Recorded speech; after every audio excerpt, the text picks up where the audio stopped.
Halo, saya Brian Masamahu. Saya salah satu mahasiswa dari Sekolah Tinggi Setia Jambatan Bulan Timika, Papua.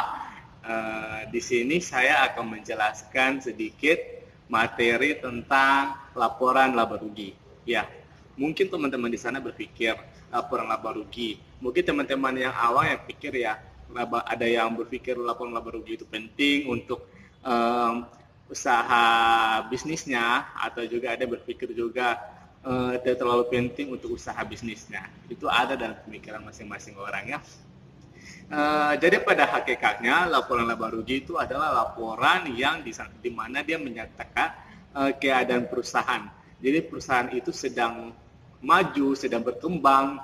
Kita bisa mengetahuinya dari laporan laba rugi, di mana semua beban usaha dan juga beban-beban lainnya yang akan dikurangi dengan pendapatan perusahaan tersebut. Dan laba bersihnya kita akan tahu. Di situ hasil di mana sebuah perusahaan akan mengetahui bahwa dia benar-benar ada kemajuan dalam segi ekonomi perusahaannya. Oke, halo teman-teman. Kembali lagi saya Brian Wasamahu. Di sini seperti yang tadi saya jelaskan bahwa saya akan membawa materi akuntansi atau lebih spesifiknya adalah laporan laba rugi. Oke, kita masuk langsung di cara pembuatan laporan laba rugi. Tetapi sebelum kita masuk di cara pembuatan laporan laba rugi, teman-teman harus tahu bahwa pembuatan laporan laba rugi ini ada dua cara, yaitu tipe single step dan juga tipe multiple step.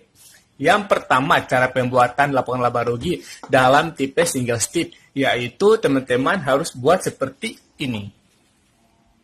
Yang pertama adalah teman-teman harus menulis nama perusahaannya di sini. Setelah itu, laporan laba rugi. Setelah itu, periode pembuatan laporan laba rugi tulis di sini. Misalnya tanggal 31 Januari 2020. Teman-teman tulis pada periode laporan laba rugi tersebut di sini. Setelah itu pendapatan, teman-teman masukkan pendapatannya, ini sudah mulai masuk. Pendapatan perusahaan, misalnya perusahaan teman-teman mempunyai beberapa sumber pendapatan. Pendapatan A berapa, pendapatan B berapa, pendapatan C berapa, dan seterusnya. Dan pada akhirnya pendapatan ini harus dijumlah. Semua pendapatan perusahaan tersebut harus dijumlah. Dan yang kedua adalah beban.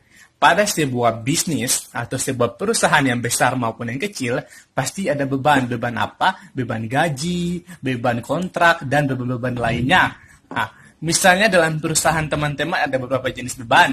Misalnya beban A, beban B. Teman-teman tulis di sini beban A berapa, beban B berapa, beban C berapa, dan seterusnya. Dan di bawah akhir beban-beban tersebut, teman-teman tulis jumlah beban-beban itu. Jumlah keseluruhannya di sini ya. Setelah itu kita bisa mengetahui laporan laba ruginya atau laba bersihnya. Cara mengetahui laba bersih perusahaan tersebut adalah pendapatan, total keseluruhan pendapatan dikurangi dengan beban kita, beban perusahaan tersebut. Maka di situ teman-teman bisa mengetahui laba bersih perusahaan tersebut dengan tipe single step. Oke, kita masuk di tipe multiple step. Tipe multiple step seperti ini. Tidak beda jauh dari single step, multiple step. Hampir sama, kita harus menggunakan nama perusahaan, laporan laba rugi, periode laporan, dan juga teman-teman harus memasukkan pendapatan. Pendapatan perusahaan tersebut, pendapatan A, pendapatan B, pendapatan C, dan seterusnya. Hingga pada akhirnya semua keseluruhan pendapatan itu harus dinominalkan atau ditotalkan di sini. Dan juga yang kedua sama lagi dengan single step, beban usaha. Beban usaha pada sebuah perusahaan atau bisnis tersebut. Jadi beban gaji, beban kontrak, beban utang, dan lain-lain. Jadi semua beban pada perusahaan tersebut dinominalkan atau ditotalkan di akhir sini.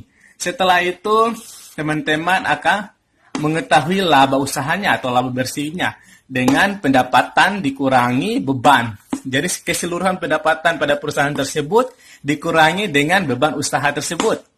Jadi teman-teman akan mengetahui laba bersihnya atau laba usahanya. Dan yang keempat, karena di multiple step ini ada tambahan, yaitu pendapatan dan juga beban di luar usaha.